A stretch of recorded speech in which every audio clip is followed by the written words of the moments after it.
Fala pessoal, sejam todos muito bem-vindos. Estamos aqui hoje com mais um episódio do nosso EcoarCast, aquele podcast onde a gente procura sempre trazer pessoas que vão trazer um conteúdo aqui para vocês que com certeza vai contribuir tanto na sua vida pessoal quanto na sua vida profissional. E esse convidado de hoje, Mário, eu confesso para você, cara, desde o dia que eu conheci ele, eu já fui com a cara dele. Porque você sabe, né, Mário? Eu fui casado com uma oriental, né? E você é apaixonada na cultura oriental. Eu sou apaixonado nessa cultura, né, Mário? Cara, a disciplina, o respeito com a outra pessoa, até a questão de alimentação. Tudo bem que na alimentação eu nunca consegui acompanhar muito ela, não.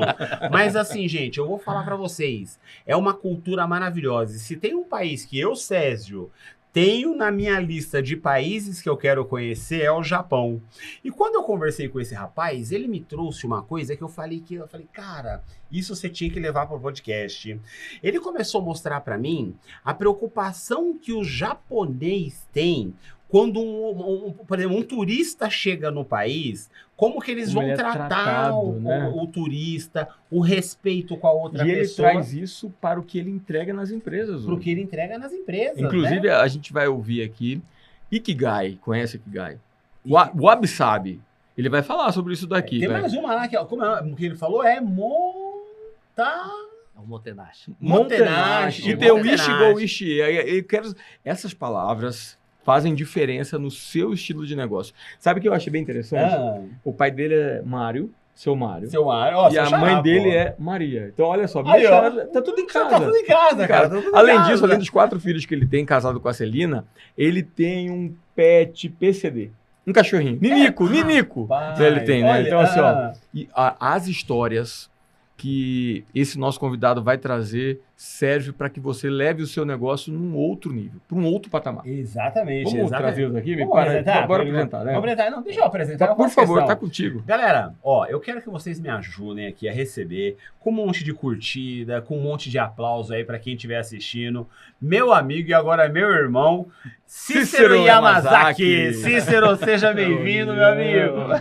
Bem-vindo, amigo. Obrigado pela sua disponibilidade, pelo tempo, por essa entrega do conhecimento, essa generosidade. Não, bacana. Vamos primeiro, né, agradecer a oportunidade de estar aqui juntamente com vocês e começar essa trajetória, né, na Ecoar, né? Exatamente. Acho que bora voar. Acho que faz muito sentido, né? Não obstante, né, conheci o Césio recentemente, né? Grata surpresa, né? E o Mário é um amigo de coração, ele já se conhece. A gente já foi conselheiro, já né? Foi conselheiro de negócio, juntamente. É super bacana estar com você de novo, Mário. Bacana. Prazer é todo nosso.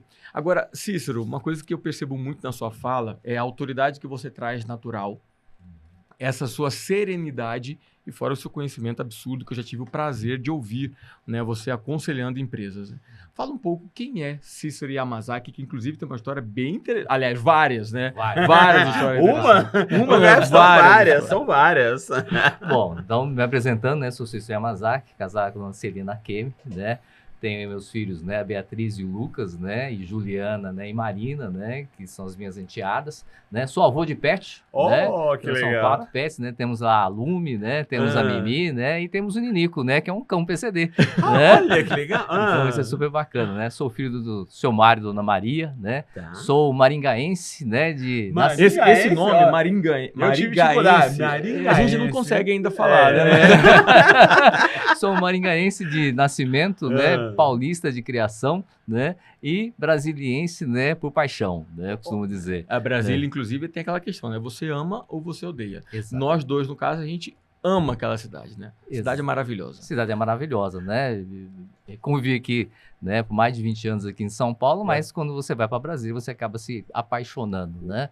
Então, eu acho que esse é um pouco do que é o Cícero Yamazaki, né? Que legal. Meu amigo, me fala uma coisa, você teve uma experiência, uma trajetória profissional grande, numa empresa, inclusive, centenária, mais do que centenária, bicentenária. 35 anos, né? Como é que foi essa experiência? Isso, detalhe, quando a gente fala entrar numa empresa, a gente pensa em entrar já com uma certa idade. O Cícero entrou jovem aprendiz. Né? Como é que foi essa entrada, essa experiência, esse crescimento interno? Isso é incrível, né? Quando você tem a oportunidade, né, de tão jovem começar a trabalhar, né? A minha trajetória, na verdade, começa com 12 anos aqui na Vila Carrão, né? Meu pai tinha uma fábrica de estojo escolar ali, né? Ali próximo à Vila Manchester, né? Eu era... Era meu vizinho, então. Era seu vizinho. Vocês se encontraram, né? Então era a força de vendas, né? E aí eu fui estudar no Colégio São Paulo, aqui no Parque Dom Pedro, né? E nessa época o Banco do Brasil fazia recrutamento, né, de menores aprendizes nas escolas, né? Legal. E aí meu pai sempre foi um fã apaixonado, né, do Banco do Brasil, porque meu pai começou a sua carreira profissional no interior do Paraná e diz que toda cidade que se preze tem que ter um Banco do Brasil. tem que ter 3 coisas, né? Ou seja, tem que ter, né, o Banco do Brasil, Casas Pernambucanas, né? E tem que ter, né, obviamente, né, um delegado.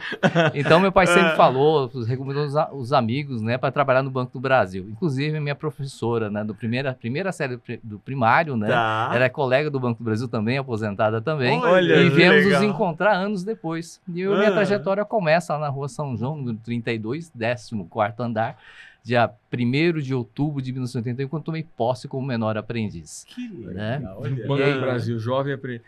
Mas aí, por exemplo, eu lembro que aquela época, quando a gente entrava do Banco do Brasil, eu falei, ih, a vida tá feita. Agora você tá feliz, não precisa... agora o trabalho já era... Pode aposentar aí. Né? E realmente é uma instituição muito reconhecida. E teve muitas mudanças ao longo do ano. Não, sem dúvida em relação a isso, né? Eu acho que sim, o Banco do Brasil ele fez parte não só da minha vida enquanto formação, né?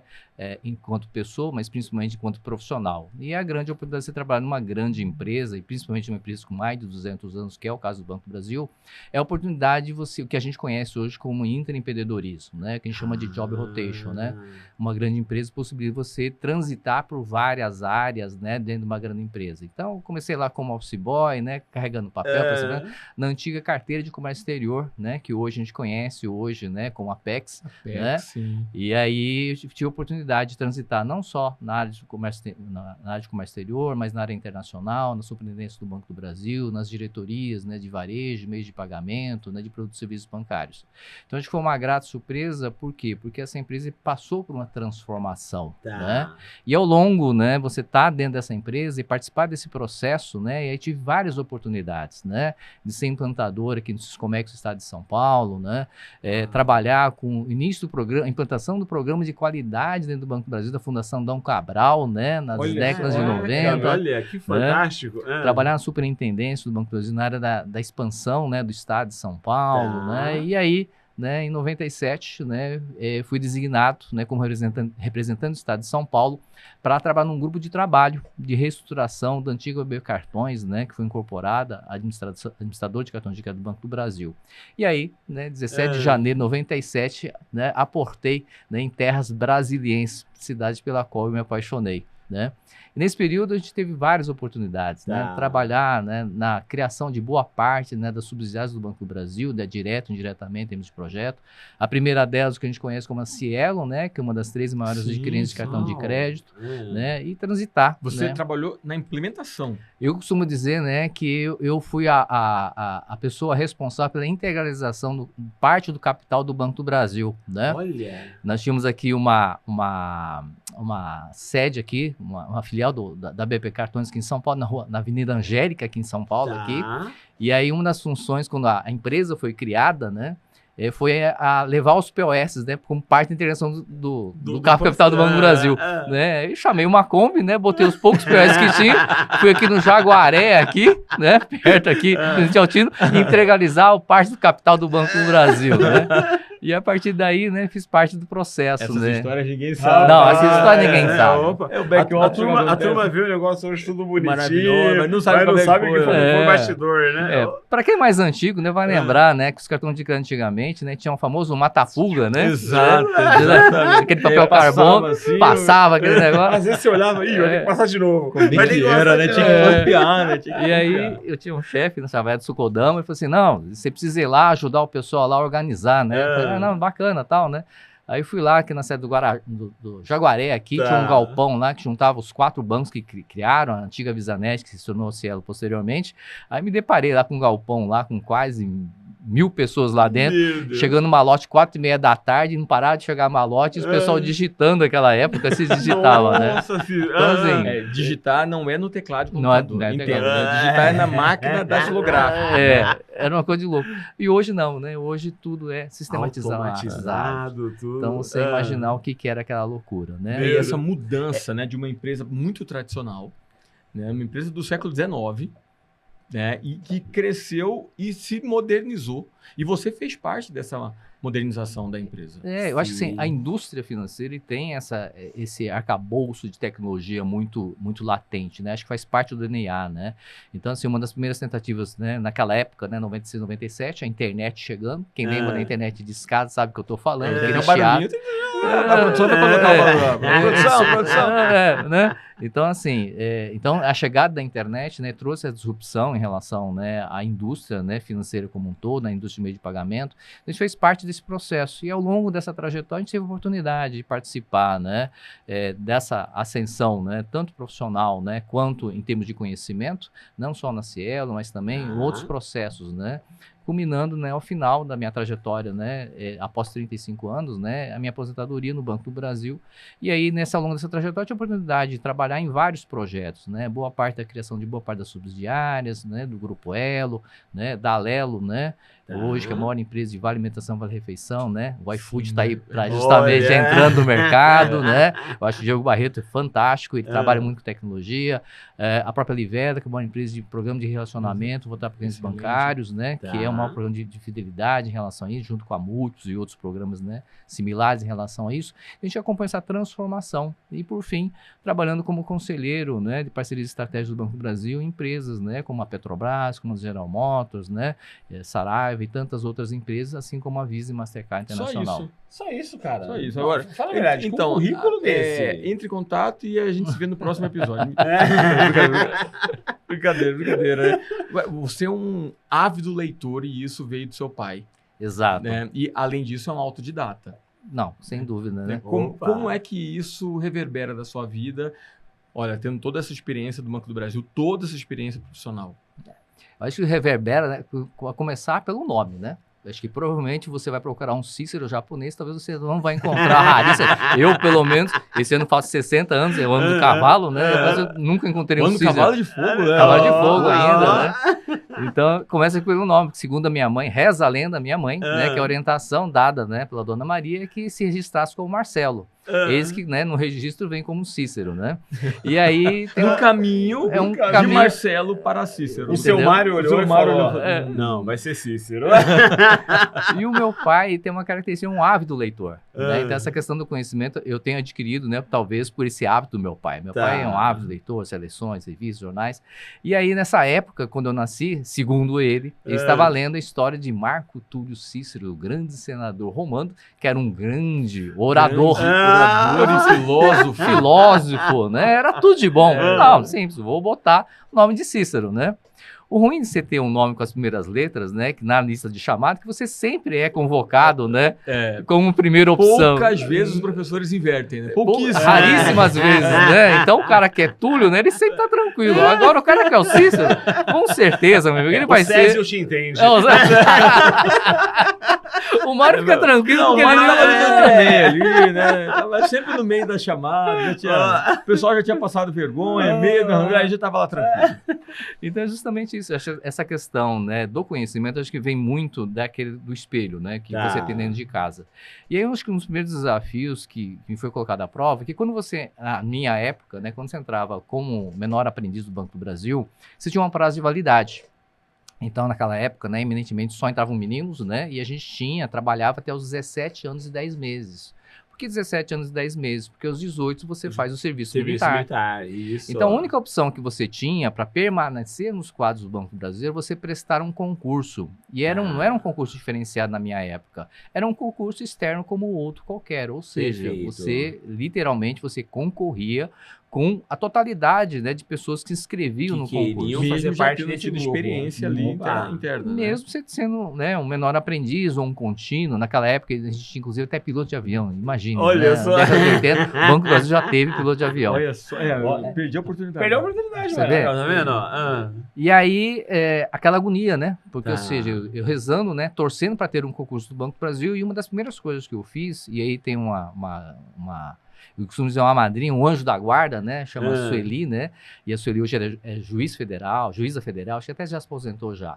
E ela trabalhava no setor de recursos humanos do Banco do Brasil. E ela falou assim, olha, a gerência decidiu fazer um curso, né? Tá. Um cursinho para os funcionários do Banco do Brasil, para quando surgiu o concurso do Banco do Brasil, né? E eu falei assim, olha, mas eu não tenho idade. Não, vamos te colocar nesse curso. Então, desde os 15 anos, eu comecei a estudar, né, para o concurso, dentro do concurso interno do Banco do Brasil.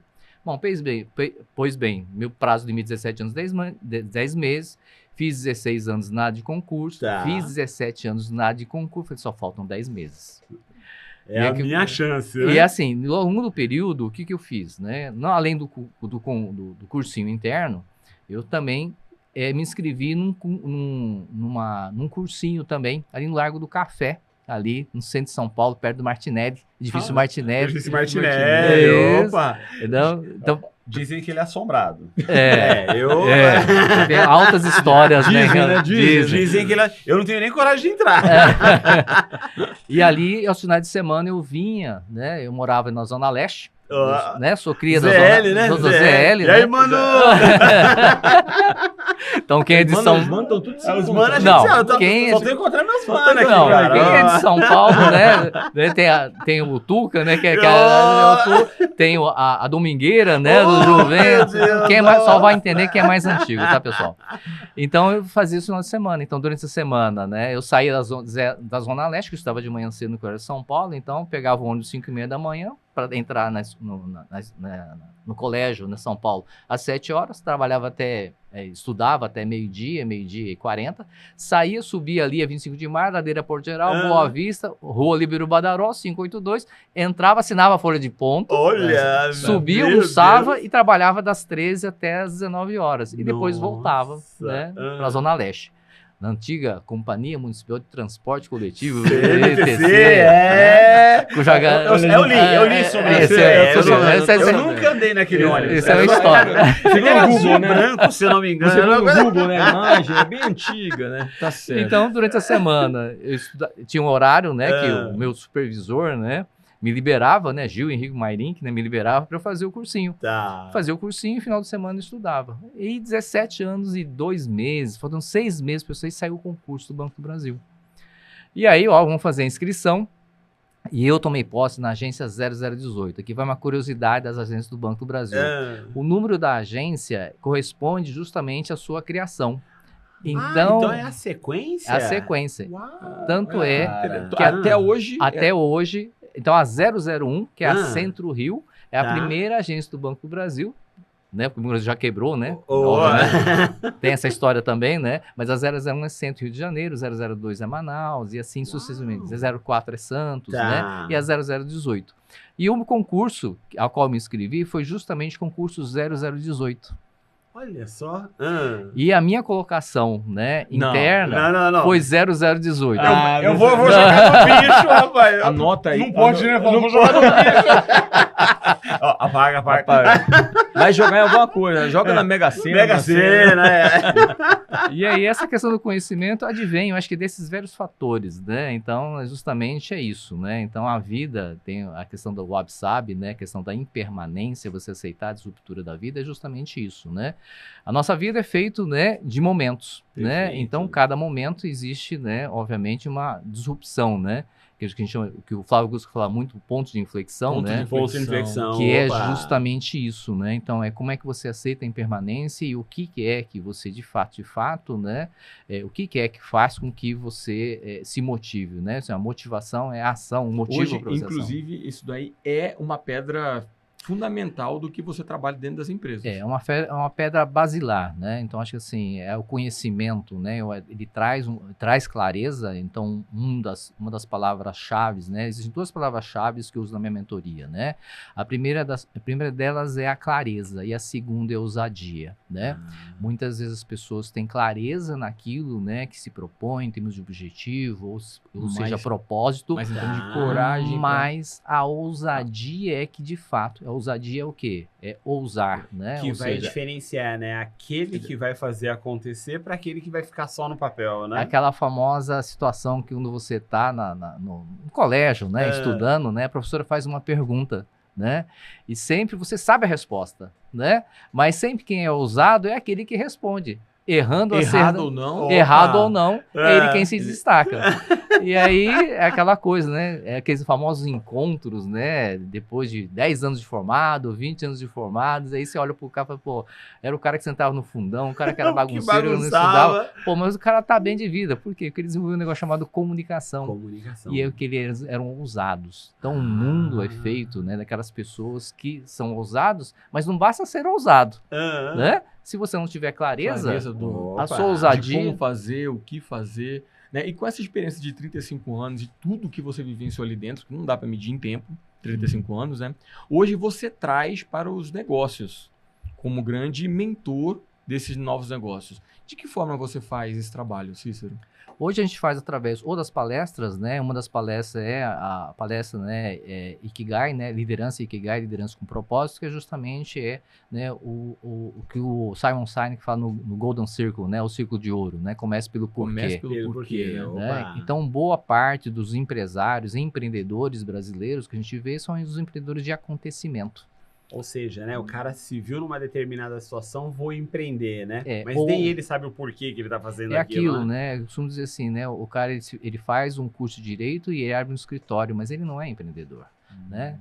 Ou seja, ele começa a fazer bolo, fazer churrasquinho, mas... Ele até foi usado, mas a clareza de como aquilo ali se processa ou acontece... Exatamente. Isso não tem. Então, eu costumo dizer, assim, o que faz com que o que a gente faz, seja através de palestra, através de mentoria, vale a pena, né? Então, depoimentos, né? Por exemplo, eu tenho um mentorado chamado Vitor Senges, né? Ele mandou o seguinte depoimento para mim, falou assim, Cícero, o melhor investimento que eu fiz desde que eu comecei a empreender, né?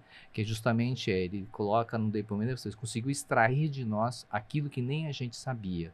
E hoje a gente tem uma clareza, né, um direcionamento, né, do propósito, por que a gente faz. Quais são as grandes dores, Cícero, que você encontra nesses negócios, né, que você orienta? As grandes dores, assim, são as mesmas, né? Só muda o CNPJ, né? Só muda o CNPJ, né? Então, as pessoas, quando você pergunta assim, qual é o seu desafio, né? Então, o desafio sempre está calcado, né, em dois pilares fundamentais. O primeiro é relacionado à questão de pessoas e o segundo relacionado à questão financeira. Só que a falta de clareza, ela é tão crítica, né? Porque, na verdade, a questão de pessoas e a questão financeira não são problemas. Na verdade, eles são consequências. Tá. Olha, interessante isso daí. Então, interessou isso aí, né, Mari? Interessou isso aí, ó. Se fosse você, ia pegar papel e caneta. Olha essa dica, pega papel e caneta. Então, entender que, na verdade, o seu problema financeiro não é um problema, é a consequência de algo que você não fez. Que é uma boa gestão financeira, um bom controle, né? Justamente é você ter ferramentas, né, adequadas para você fazer esse controle. Separar coisas simples, né, as contas pessoais, né, das contas das empresas. Nossa, isso acontece demais, né? O empresário, ele tem tudo misturado, não tem contabilidade clara, o dinheiro vai para onde, não sei, tira, né? Exato. E esse ano tem uma particularidade, né, Mário? Esse ano aqui o que ele tá trazendo é uma coisa importante, porque tem muito empresário que talvez não tá pensando na quantidade de coisas que vai acontecer esse ano, né? Temos Olimpíada, ó, tem a Copa do Mundo, tem eleição. Olha a reforma tributária que tá acontecendo Reforma aí, né? tributária. Será que o empresário tá pronto para isso, Cícero? O fato é que o empresário, em geral, ele não está pronto, né? Casualmente, eu participo de algumas associações, né? Lá no caso do Sindobar em Brasília, a Brasel, né? E outros sindicatos. E o que a temática que a gente vem discutindo desde o ano passado, né? E teve um encontro muito propício, né? Que foi justamente, né? A junção de uma comissão lá, pelo menos em Brasília, em termos regional, né? Que é o CRC, o CRA, o pessoal do Conselho de Economia e a OAB, justamente a comissão temática para falar sobre a reforma tributária. E um dos pontos que chama a reforma tributária é que ela, na verdade, ela não começa, né, em 2026, né? Ela começa em 2025. Então, as grandes corporações, né, que não se prepararam para a questão, né, de repasse de dividendos, né, e não fizeram suas alterações contratuais, e aí entra o papel, né, em relação à importância de você ter um bom, né, advogado empresarial, né, em termos para quê? Porque justamente boa parte das empresas, né, fizeram antecipação de lucros, né, já na alteração do ano de 2025. De tal forma que eles desonerassem, né, a carga tributária de 10% do repasse. Então, boa parte das empresas que estão no lucro real e lucro presumido não fizeram isso em 2025 e vão pagar um preço já a partir de 2026. Mas a reforma tributária ela não começa em 2025, ela não finda, né, ao final, né, de 2026, 27, 28, 29 e 30. Na verdade, ela perdura, né, por 31, 32, 33, 34 e 35. Então, a reforma tributária, nós temos um longo caminho aqui até 2035. Então, entender a reforma tributária, né, é juntar, né, 3 peças-chave fundamentais, né, que é o quê? É justamente o seu contador, é o seu advogado tributarista, né, e principalmente o quê? O seu assessor financeiro, para você ver como de fato você otimiza os resultados financeiros.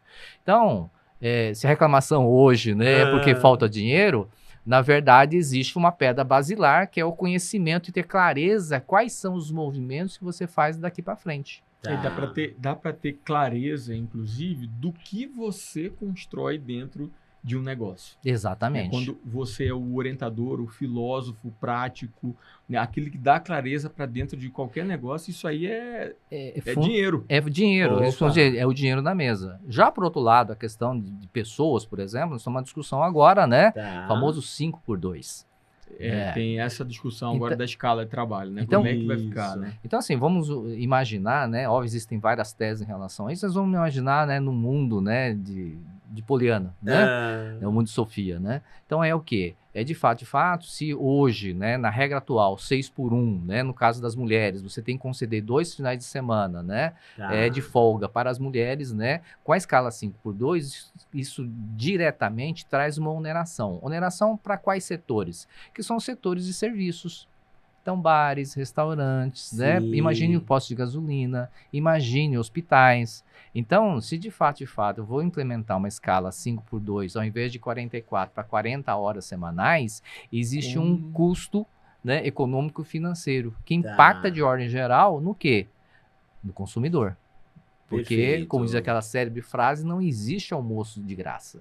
Então, alguém paga a conta. E quem paga a conta, normalmente, é o Cícero, é o Césio, é o Mário, né? É você, né, que é empresário, você que é consumidor. No frigir dos ovos, você acaba pagando a conta.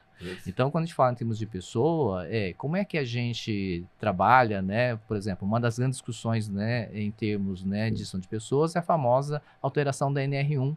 Né? Então, a partir do mês de maio, senhor empresário, né, saiba você que se você não ter o seu PGR, né, ou seja, o seu programa de gerenciamento de risco, e você não tiver as ações voltadas para uma fiscalização possível, você pode ser atuado a partir do mês de maio. E aí, num dos workshops que eu participei ali na Brasel, né, lá em Brasília, né, a gente brincou entre os empresários, falou assim, quem é que vai cuidar da saúde mental do empresário? Né?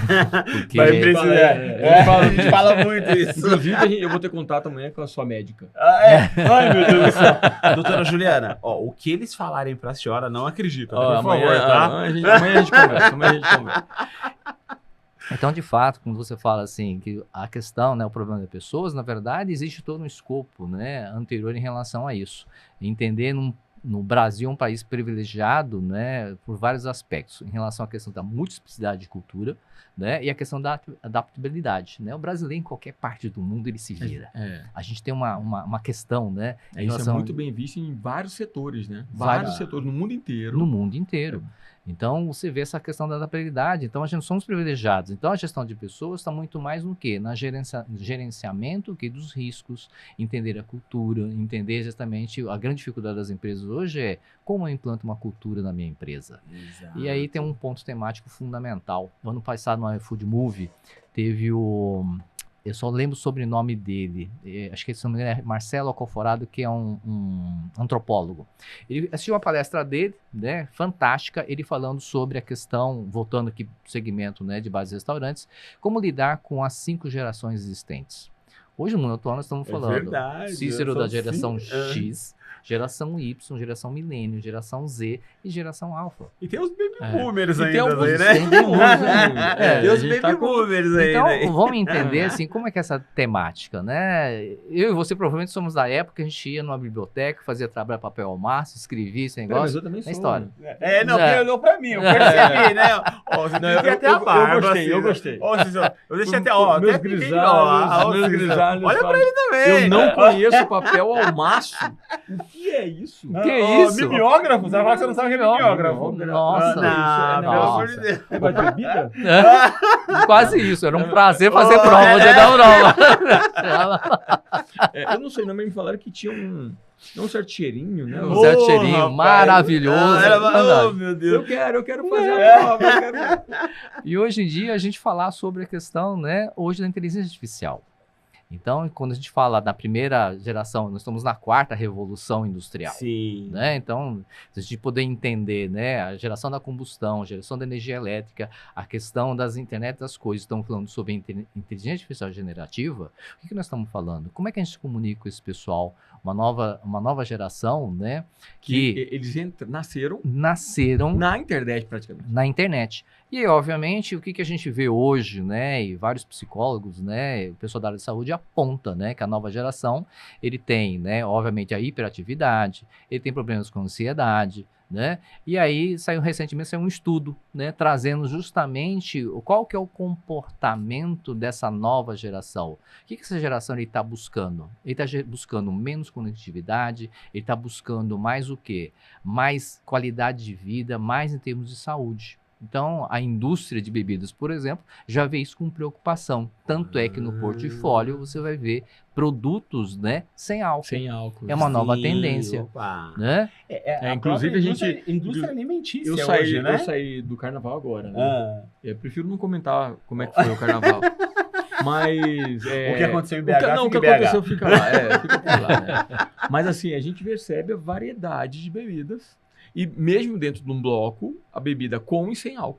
Exato. Saborizada, com gás, sem gás, Sim, né? Então ele já opa. tem essa preocupação de estar conversando com gerações diferentes. Exatamente. Então, a gente ter clareza em relação a como é que é a questão, né, da movimentação e a análise de cenário é fundamental. Então, a gente tem o mundo da caneta, né? A gente costuma brincar, né?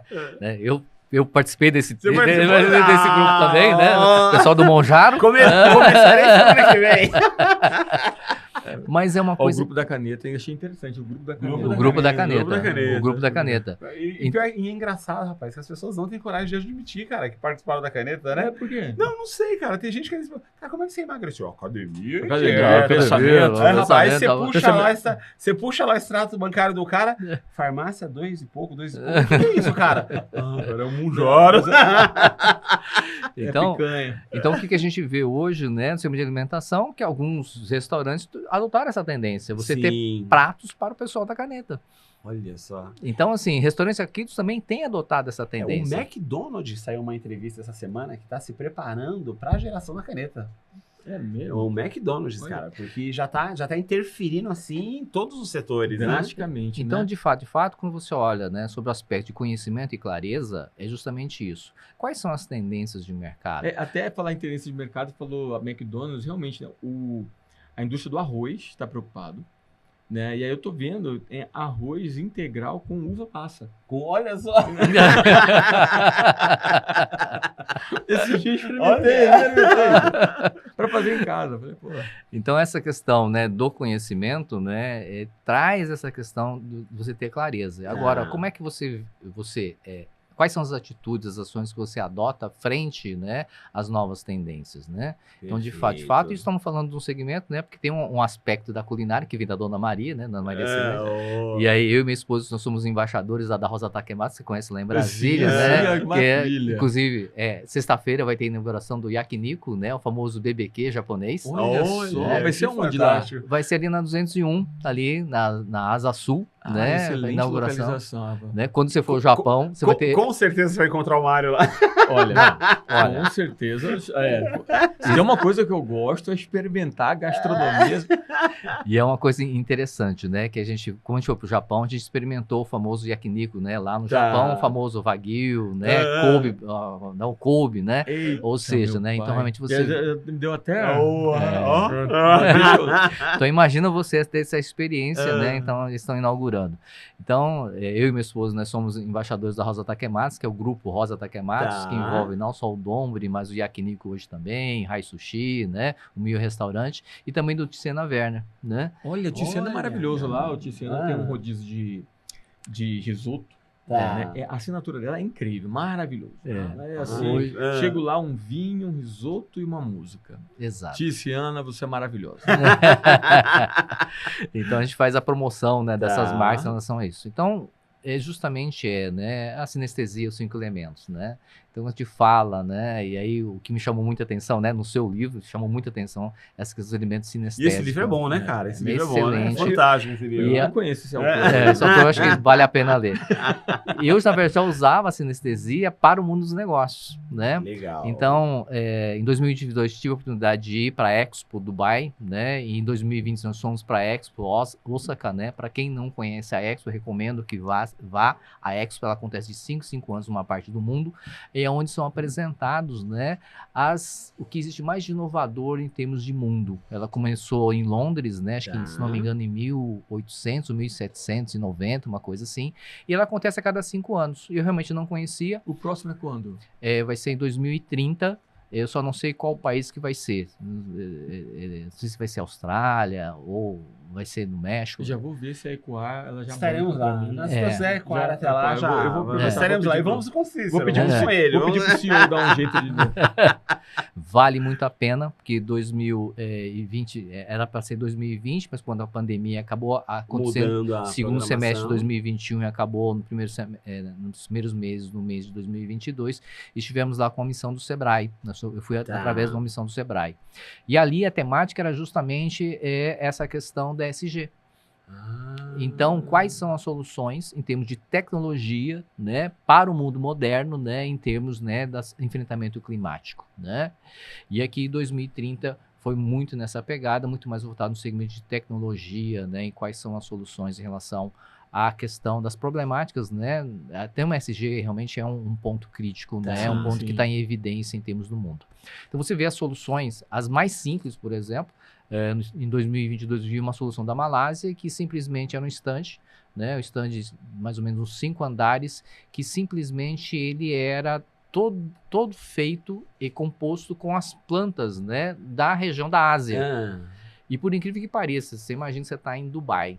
Dubai, obviamente, você está na época do verão. Né? Opa! Nem 40 tá quente. Não, ainda nem tão É, quente. me lembra da minha cidade, né? Cuiabá. Né? Cuiabá. Cuiabrasa, né? Cuiabrasa. Cuiabrasa. Então, é impressionante como é que era a diferença, né, Tá. de temperatura, né? Você é 45 graus na feira e você dentro do estante a 21 graus. E aí você Tecnologia simples, né, que resolve, né, um problema matemático, se essa questão de enfrentamento climático, né? Tá. Então, entender que uma das coisas que me ficou muito dessa Expo Dubai justamente é entender o que eram os Emirados Árabes na década de 70, que tinham lá aproximadamente 68 mil habitantes. Em 2022 tinham aproximadamente, né, 2 milhões de habitantes, né? E aí eu fiz um comparativo com Brasília, porque Brasília... projetada para bem menos, né, do que hoje se comporta. Então, assim, o Sheikh Mohammed, né, lá ele tem ele chama dos 3 T's, né, que são os três pilares, né, Tá. dos Emirados Árabes, né. Então, o primeiro deles é transporte. Então, assim, o Porto de Sharjah, né, que ali é um entreposto ali perto do Golfo Arábico. Importante, inclusive. Descobri que era o Golfo Arábico, né, porque não é Golfo Pérsico, não fala sobre não o fala mais. Você fala Golfo Arábico que dá uma confusão. Já desgraçada. ainda tá no século passado, desculpa. velho. Os caras movimentam, em média, salvo mais juízo, são 3 ou 7 milhões de containers por ano. Então, assim, 80% é automatizado, né? 100% automatizado. 80% automatizado? Automatizado. Então, você imagina o que é você descarregar, né, contêineres diariamente, né, dentro desse porto. O segundo, né, voltado à questão, né, de turismo. Então, realmente, os Emirados Árabes, né, qualquer emirado que você vai, essa questão, né, de entretenimento, em termos realmente é maravilhoso, né? Entrei lá num dos o Burj Khalifa, Burj Al Arab, né? Então, Nossa, assim, é uma coisa eu ainda maravilhosa. não tive a oportunidade de conhecer, quero muito ver essa... Vale muito a pena você conhecer ali, é fantástico, né? Então, o primeiro é transporte, o segundo é turismo e o terceiro que é negócios, que é o trader. Né? Então, a primeira coisa que eles pedem lá, você pode abrir, constituir a Ecoar, por exemplo, lá em Dubai, a primeira coisa que o Ministério da Economia vai pedir para você é que você apresente um plano de negócios, né, que evidencie que realmente o seu negócio ele pode gerar, é viável. Você já está dando uma clareza aí para a gente ser, dando uma clareza para a gente ser usado. Exatamente. Gostei da ideia de Ecoar lá nas terras dos árabes lá. Pois é, e aí existem, assim, inúmeras oportunidades, né? Então, vou citar aqui uma, né? Irmão do amigo meu, Dr. Paulo Veil, né? Da Veil Ribeiro Veil Advogados. O irmão dele é o Vitor. O Vitor é professor de Zumba. Ele era funcionário público lá do GDF, ele era casualmente professor de Zumba, né? Ele foi convidado a ser professor de Zumba em Dubai. Olha! E aí, uma curiosidade, conversando com os empresários, né? O Márcio Saboia, que é o primeiro cara que levou açaí para os Emirados Árabes, ele é um ex-comissário de bordo, ele é um santareno, para quem não conhece, pessoal de Santarém, famoso Alter, então, ele embarcou num navio cargueiro clandestinamente para aprender inglês, depois, posteriormente, né, virou empresário nos Emirados Árabes, né? Eles dizem o seguinte, que o Ministério da Economia, ele quer saber efetivamente se o seu negócio é viável, né? Então, uma das condições é que o seu contratante, ele é o seu patrocinador, o seu sponsor. Então, ele é responsável pela sua contratação. E a janela, né? Então, toda obrigatória documental é do contratante. E exige um contrato. Então, eu vou contratar o Sérgio, por exemplo. Quero contratar o Sérgio como palestrante lá nos Emirados Árabes. Então, eu sou responsável, né, pelo seu visto, pela sua moradia, pelo seu salário, pelo seu contrato. Eu assino um contrato, apresento para o Ministério, e aprovado eu tenho uma janela para eu efetivamente trazer você para Dubai. Perfeito. Os Emirados Árabes em geral, né? E se o Sérgio eventualmente brigar com o Cício, não quero mais trabalhar, ele simplesmente o Sérgio vai embora. Não, o Cício tem que ir atrás do Sérgio. Porque se eventualmente o Sérgio, né, for capturado, né, e ficarem sabendo que você não está trabalhando para o Cícero, você automaticamente é deportado, automaticamente. Olha só. E todos os custos é responsabilidade do Cícero. Ou seja, né, a pessoa que é um nível de responsabilidade muito alto. Então, né? o nível de compliance, né, ou seja, é seríssimo lá. O que muitas vezes a gente não adota aqui no nosso Brasil. Temos um caso de um certo banco, né, que está em evidência no momento. Nesse momento. Então, é justamente e assim também é no Japão também. Eu tinha essa informação da aviação, né? A aviação, ele tem exatamente, eu não sabia que era toda a estrutura do país. Tinha essa mesma perspectiva de responsabilidade com o contratado. Nossa, a aviação é ótimo, né? Tem uma história ótima, né? Porque a ignorância, né, do cidadão. Eu estava lá no stand da Apex, na feira, e aí eu encontrei um rapaz que era comissário de bordos da Emirates, né?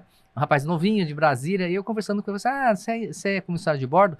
E a minha mãe tem um primo, cuja filha dele é comissário de bordo da Emirates. Né? E eu falei assim, olha que bacana você é comissário de bordo da Emirates e tal. Você não conhece a Carla Takahashi? Ele falou assim, né, que nós somos em muitos, não tive a oportunidade de viajar ainda com ela. Eu falei, que bacana, vocês são muitos em quanto? Ele falou assim, antes da pandemia nós éramos em 21 mil comissários. Uau!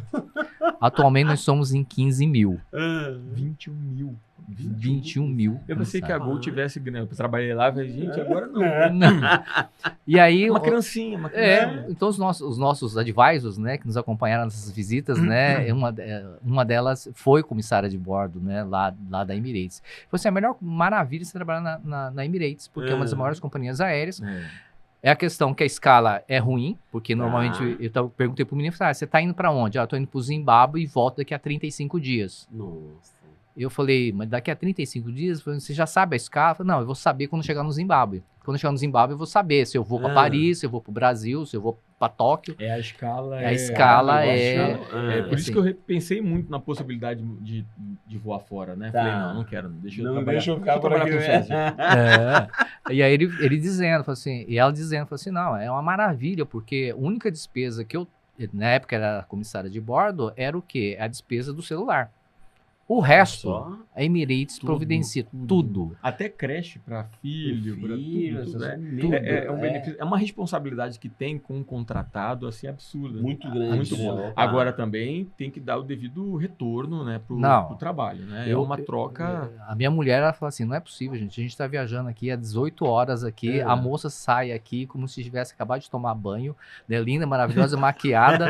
Eu aqui tô um caco desgraçado, onde essa mulher deve ter dormido na geladeira, não é possível. Não tem jet lag, não sente nada. Não sente né? nada. Eu falo assim, gente, então realmente aí você vê, né, uma outra coisa, né, que é justamente essa questão, né, de processo. Perfeito. Então, assim, para tudo, né, bom, na aeronáutica tem uma série de procedimentos que é treinado ao estresse, né, então você vê, faz sentido em relação àquilo. Então, ter clareza sobre isso e o que a gente vê na boa parte dos empresários é aquilo. Que não tem, Não tem, né? Não isso. tem. Agora, quando você fala uma palavra que você trouxe, acho que é interessante a gente falar um pouco sobre ela, é Ikigai. Uhum.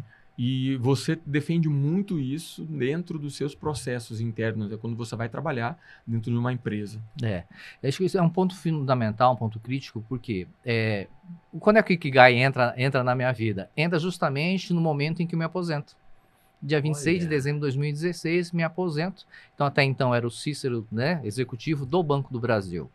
Dia 27 de dezembro, era o Cícero. E aquela famosa pergunta, quem eu sou? O que eu sou? Quem eu Essa sou? pergunta Onde eu sei estou? bem, então eu entendo perfeitamente isso. Então, é aquilo, né? Então, vem justamente o momento, né, que você tira o seu período sabático, né, você entra para o seu processo de introspecção. E eu fiz essa jornada de introspecção e aí, obviamente, você começa a resgatar algumas coisas, né? Então, isso me chamou muita atenção, que uma das meus grandes desafios, né, quando eu me separei, né, da minha primeira esposa, assinei meu segundo casamento, e aí eu contratei um terapeuta holístico, tal, e ele falou assim, não, escreva quem você é. Eu tive uma grande dificuldade em fazer esse exercício, porque esse exercício de quem você é, você tem uma dificuldade. Porque quem você é. Né? Não é o que você fez, o que você faz. Então, assim, quem é o Cícero realmente? Então, eu tive uma dificuldade muito grande em relação a isso. O Ikigai me ajudou muito nesse trajeto, né? Uma das ferramentas de trazer exatamente primeira pergunta, né? O que é que você realmente você gosta de fazer? Tá. Sim. Então, né, por exemplo, minha esposa é iquebanista. Ela adora fazer. Inclusive, ela escreveu um livro de ikebana, né? Tá divulgando o seu livro, né? E aí ela tá me instigando a escrever o meu livro também. A gente também tá instigando você. Estamos instigando também. A editora tá aí, né? Tá aí, editora. Aí tem um Café com Japa, o projeto é pra gente escrever. Então, a primeira coisa, o que é que você gosta de fazer? Essa é a primeira pergunta. A segunda pergunta é, se aquilo que você gosta de fazer, você faz bem. Né? Porque muitas vezes você pode gostar de uma coisa. Eu gosto de desenhar. Mas eu desenho mal pra caramba. O que você gosta de fazer? A primeira pergunta. A segunda é, o que você gosta de fazer, você faz bem? Você faz bem? Né? Então, entender aquilo que você gosta. Não basta você gostar, mas você tem que ter uma excelência. E aí vem justamente né, aquela questão, né, do especialista. Você é especialista naquilo que você faz? Né? Então essa é a grande coisa. Geralmente a gente faz a pergunta aqui, qual o seu diferencial próprio? Ali? A gente faz essa pergunta, você é especialista nessa área? Me defina. Me defina né, o seu ponto, o seu fator crítico de sucesso. Né? Então o que eu gosto de fazer se eu faço bem. A terceira pergunta é, as pessoas precisam daquilo que você gosta de fazer e aquilo que você faz bem? Olha. Aliás, uma pergunta necessária, né? Porque se ninguém precisar, até que ponto você vai ser comprado? Né? Ou seja, eu gosto de fazer bolo, faço excelentes bolos, mas as pessoas querem. Será que elas vão querer? Vão querer o bolo? Está, do jeito onde você né? E a quarta pergunta é aquilo que você gosta de fazer, que você faz bem, aquilo que as pessoas precisam, você gera transformação na vida das pessoas e as pessoas pagariam por aquilo que você gosta de fazer, que você faz bem, daquilo que elas precisam e elas estão dispostas a pagar? É porque você tem duas perspectivas aqui, né? Perspectiva de você, né? E a perspectiva do outro, do mercado. Exato. Né? Não adianta só você achar que tá legal, bonita, maravilhoso, mas o mercado não compra, não tem negócio aí. Exato. E aqui a palavra-chave, né, que é por isso que vem a palavra transformação, né? Então, assim, né, ter clareza, ter ousadia, mas isso nada vale a pena se você não gerar transformação. Sim. E a primeira transformação que tem que gerar é em quem? É em você. Verdade. Então, nessa busca, o Ikigai fez muito sentido e me ajudou muito a entender. Ora, o que eu gosto de fazer? O que eu fiz a minha vida toda? A vida toda eu fui desafiado diante da situação de vida, porque um garoto que nasce no interior do Paraná, né, sai com 12 anos, vem para a cidade grande, vem ser gente, como dizem, não é mais na Vila Manchester, imagina, na Zona Leste, pelo amor de Deus, né? Vamos combinar, né? Jogou no Manchester? Jogou no Manchester? Joguei no Manchester. Joguei no Manchester. Pô, qual que é a perspectiva que ele tem? Cara, a perspectiva que ele tem é estudar e ser alguém na vida. Verdade. Então, essa trajetória foi, e trabalhar numa grande empresa me fez os desafios. Antigamente tinha um concurso interno dentro do banco, para você galgar cargos, então, ou seja, então esse é o desafio. Né? Então, de fato, o que foi? Né? É você ser um multiplicador de conhecimento. Então, é a ferramenta, né, que é gerenciamento de projeto, criação de produtos e serviços, participar de grupos de trabalho, isso só faz parte do processo. Mas o que é que eu precisei aprender o que eu não sabia, né? Então, em 97, quando eu aportei, né, 17 de janeiro eu aportei lá em Brasília, né, fui conhecer o executivo do Banco do Brasil. No meu imaginário, o executivo do Banco do Brasil era um senhor, né, careca, né, de barba branca, né, tal. Esse que me aparece, né, José Arnalton Pires, famoso Tom Pires, né, um paraibano, né, menor que eu não sou grande coisa, né, 1,69 m. Eu achava que ele era mais alto, né, eu falava mas aparece Arnalton Pires, um paraibano, né, um bigode enorme. E eu falei assim, eu sei que é o executivo. Que bom, tava esperando você e tal. E eu fiquei assim, o cara é mais novo que eu, o cara é executivo do Banco do Brasil e tal. Eu falei, não, que ótimo que você veio e tal, você vai me ajudar aqui. E de repente me vi gerenciando um grupo de mais de 100 pessoas para responder um relatório da Auditoria Interna do Banco do Brasil, do Tribunal de Contas da União e da Advocacia Geral da União, em relação a uma série de irregularidades, né, que foram identificados nessa administradora, e o objetivo daquele grupo era justamente o quê? Reformular a estrutura, né, de tal forma que ela adequasse, né, aos normativos compliance. E o que eu sabia de contabilidade, fraude, né, de gestão de processo, intercâmbio. Seu pai tinha trazido, porque ele é técnico de contabilidade, seu pai, né? No máximo isso. No máximo, né? E assim, recebendo pessoas do Brasil todo. E aí, como você gerencia pessoas, né? No máximo eu tentava gerenciar minha filha, que era pequena na época, eu não conseguia. Imagina gerenciar pessoas. E assim, me deparei com figuras fantásticas que fizeram parte, né, desse grupo, né? Desse mega grupo, né? Então, figuras do tipo, né? Meu amigo Clemente Araújo, né? Que é um grande amigo. Ele chegando no primeiro dia da entrevista, ele falou assim, olha, eu sou representante do estado de Pernambuco, eu vim aqui, mas para ser sincero para você, deixa eu ser sincero com você, que é o executivo, né? Eu não sei nada sobre cartão de crédito. Eu falei, exatamente o cara que eu tava procurando. Não, e você pensando, nem eu, então tamo junto. Me dá um abraço aqui, me dá um abraço aqui. Tamo junto, né? Tamo agarrado. Vamos aprender. Me fugiu o nome da pessoa aqui, mas é um rapaz lá do Pará, né? Ele chegou lá conversando, né, com o nosso executivo, falou assim, Riego, você que é o executivo, é? Hoje eu achei que você fosse o maior. Então, bem sincero. Bem sincero. Então, assim, né?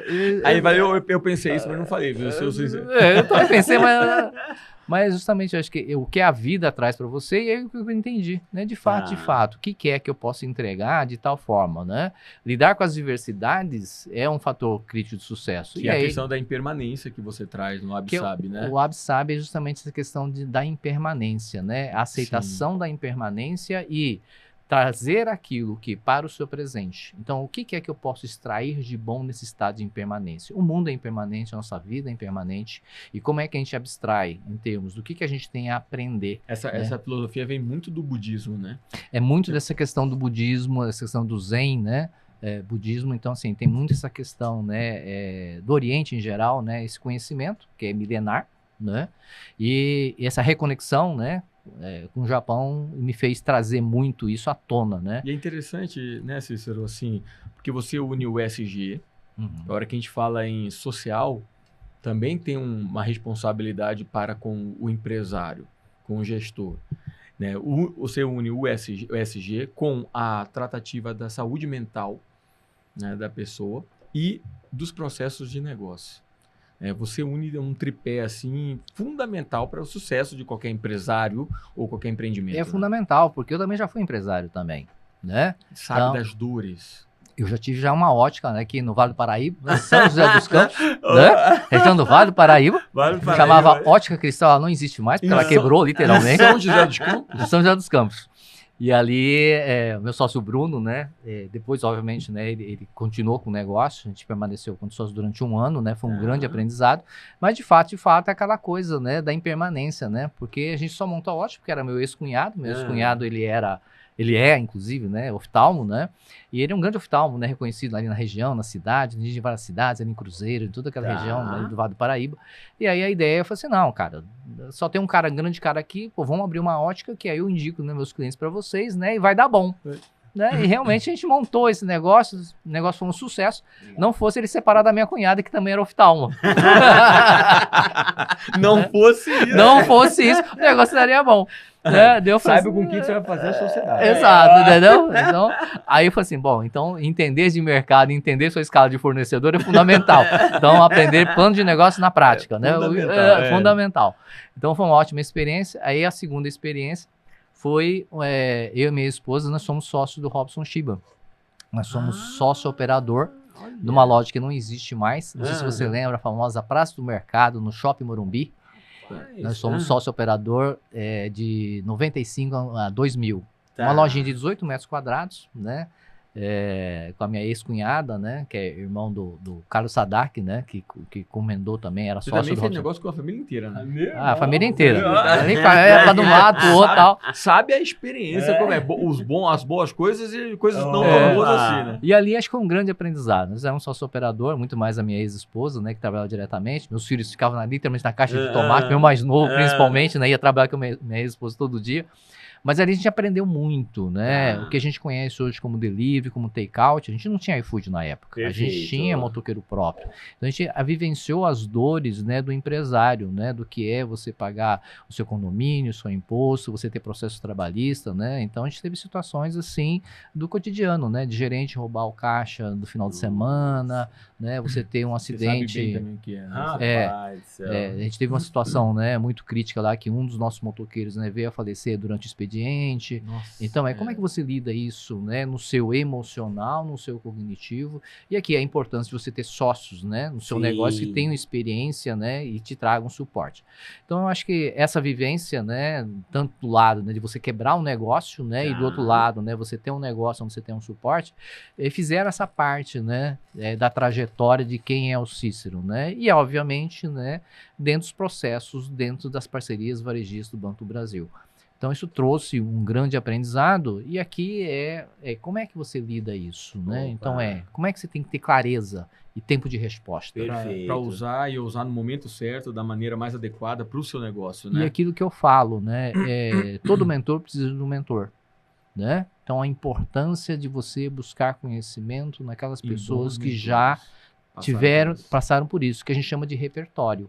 Se você perguntar para o Cícero, né, que passou na carreira administrativa, né, que aos 19 anos, né, foi convidado pelo seu gerente, né, a participar de uma palestra, né, na Fiesp aqui em São Paulo, na sede de Santa Amaro, né, presente, né, com 500 empresários. Com 19 anos. 19 anos. E aí foi muito engraçado, porque minha chefe, Cleide Chaim, falou assim, olha, o Rui, que era nosso gerente, né, daquela indústria, ele vai dar uma palestra lá no pessoal da Fiesp, lá em Santa Amaro, ele quer que você vá junto. Quer falar justamente sobre o Siscomex, como você é o responsável pela implantação, ele queria que você fosse, né, para ajudar, se tiver alguma pergunta, se precisar.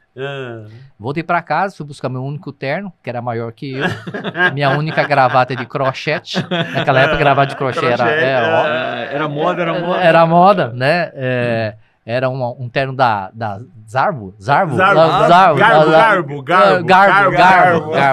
pagado em prestações do Carnê Fenícia. Existe uma loja Garbo, não é? Existe ainda? Existe. Nossa senhora. A gente passou nela, eu acho. E fui eu lá junto com o Rui Carlos Cury, né? Inclusive, hoje ele é conselheiro lá da Câmara Árabe, né? É um dos diretores da Câmara Árabe. E aí, vamos lá. E aí, na primeira pergunta, né? Fizeram, eu falei assim, excelente pergunta. Inclusive, eu trouxe o meu técnico, né? O Cícero, para responder. Nessa hora você descobriu, inclusive, que era o técnico especialista que ia responder. Exatamente. Nessa época eu descobri que palestrar não é fácil na vida. E a primeira vez que eu saí de lá, eu preciso fazer um curso, né? De como fazer palestra. Um curso de oratória. Olha! E aí tinha o curso Ronaldo Polito. Exato! Que não cabia no meu bolso, mas tinha não lembro o nome do professor, um professor que ele já era aposentado, o cara foi vitrinista do Mapping, cara. Olha só! E ele dava curso de oratória, né? E era aqui na sede aqui do batalhão, aqui do Exército, aqui na Vila Mariana. Vila Mariana, ali no Paraíso. No Paraíso, ali tem do Exército. Era lá, eram as aulas, né? Era num colégio e a formatura eu fui lá no auditório e tal. Rapaz, vou te falar. Aí, assim, realmente, coisas que a vida, né, traz para um cara que é conforme, né? Que não gosta de falar. Japonês, para piorar. E aí, tive que aprender. Isso foi muito útil na minha vida profissional. Porque ao longo da carreira profissional, tive que dar palestra, né? Em eventos, em vários. E o Banco do Brasil tem essa questão da multiplicidade, né? Interiorização, você conhecer o Brasil. Costumo dizer que o Banco do Brasil me propiciou não só a vida profissional, mas conhecer o país. Eu acho que assim, quando você conhece o Brasil de fato, eu costumo dizer que existem 4 estados que eu não conheço, né? Que é o Amapá, Rondônia, Roraima, né? E o Acre, mas né? você tá falando de outro país, né? É. É quase outro país, né? São estados maravilhosos. Inclusive tem um café da manhã que eu adoro demais. Eu adoro comida. Olha. Eu tive o prazer de conhecer o Brasil todo, assim. Quando a gente conhece, a gente fica apaixonado, né? Fica apaixonado. Fica mais apaixonado ainda pelo país. Você descobre coisas imagináveis, né?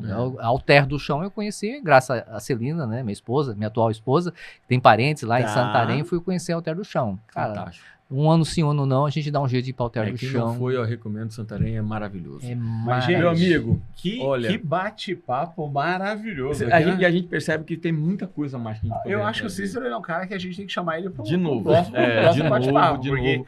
Olha quanto conhecimento aqui, né? E se você, empresário, sente a necessidade de ter alguém que te oriente e saiba do que está falando, e você viu a multiplicidade, o conhecimento, a multiplicidade de conhecimento. Perspectivas e embasado não só numa questão técnica, mas também em questões filosóficas um pouco mais profundas e que a gente precisa dar olhada para isso, né?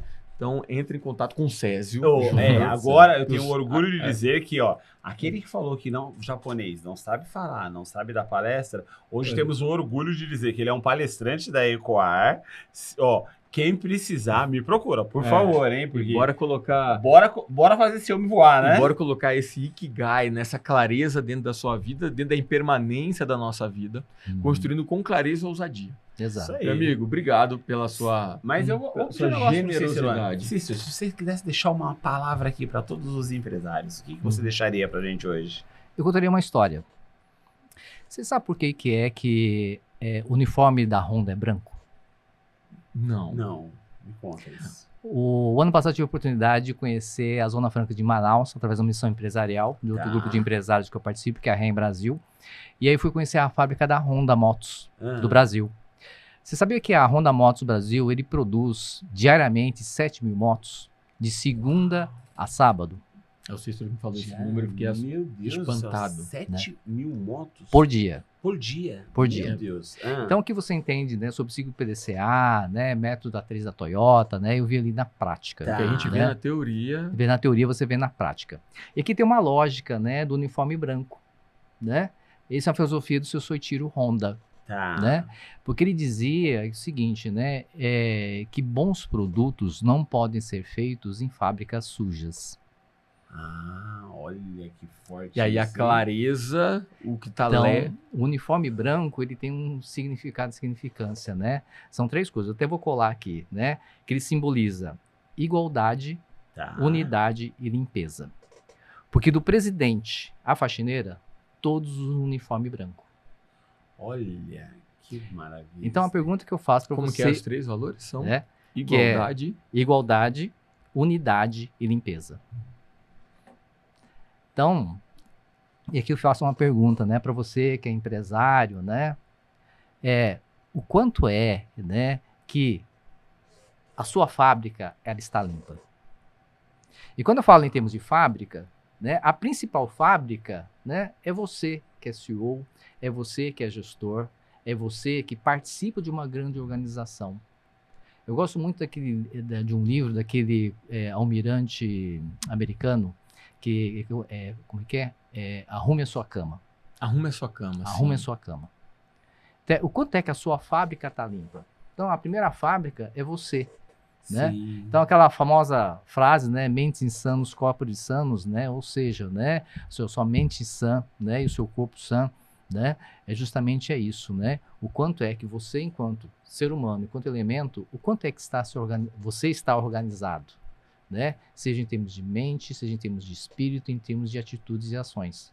Então, a gente costuma dizer, né? E aí entra um pouco do minimalismo, né? A gente fala muito menos é mais.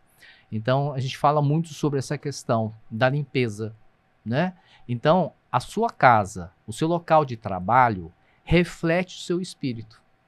Perfeito. Nossa, E perfeito. se você acha que viver em incêndios é o jeito normal, tá faltando uma conversa com Cícero Yamazaki. Exatamente. E Né? Porque Cícero? os incêndios, eles atrapalham o sucesso de qualquer negócio. Exato. Falou É. tudo. E Cícero, ó, como você tem toda essa experiência, a gente quer te presentear aqui. Esse aqui é o nosso patrocinador. Fala um pouquinho do nosso patrocinador, Patrocinador, né? a AGK. A maior agência de câmbio do Brasil, 32 anos no mercado, uma experiência incrível. Se você quer fazer bons negócios, internacionalizar o seu negócio, entre em contato com a AGK. Seja Orlando, ousado, né? Ivan, Seja ousado. tenha clareza e seja seja ousado ousado, com né? a AGK. Conte comigo. Eles estão te mandando aqui, ó, o Olha. dólar da sorte, ó. Olha. Eles falaram assim, É. ó, que, Cícero, apesar que eles sabem que você não precisa de muito, né? Porque você já tem Já tem bastante, muito, já deve ter muito. Mas eles sabem que esse dólar vai trazer muitos outros dólares para você. E naquele momento que você tiver de reflexão e que você estiver escrevendo aquele seu livro, que vai sair pela Ecoar Editora, para você tomar aqui o seu refrigerante, chá. o seu chá, o seu cafezinho gostoso. O uísque Ó, também. o uísque também, se preferir, entendeu? Opa! Olha, maravilhoso. Beleza? Gente, obrigado. Cícero, que honra, rapaz, ter você aqui conosco. Vai ser um prazerzaço, assim, trabalhar contigo. Gratidão É que eu pela falei pra todo generosidade. mundo já, né? Era um dos podcasts, assim, que eu tava super ansioso pra ter, porque toda vez que eu bato um papo com ele por videoconferência, cara, eu saio muito empolgado, aprendizado, daí né? já é muito aprendizado. O que eu aprendi aqui hoje não tá escrito, Eu né? acredito que a gente vai precisar de uma parte 2. Vai precisar de uma né? parte 2 contigo, cara. Obrigado Vamos se dar. mesmo. Bacana. Gente, Cícero, digo, A gente se vê nas Experience, no Experience. Ah, Experience, com isso certeza. aí, A gente vai opa. estar lá. E se você gostou, olha, curte, compartilha, dá o seu comentário, a gente vai passar para o Cícero qualquer dúvida que você tiver. Vai ser um prazer estar com você nessas e outras jornadas. Como a gente gosta de falar, bora voar. E bora ecoar. Isso aí.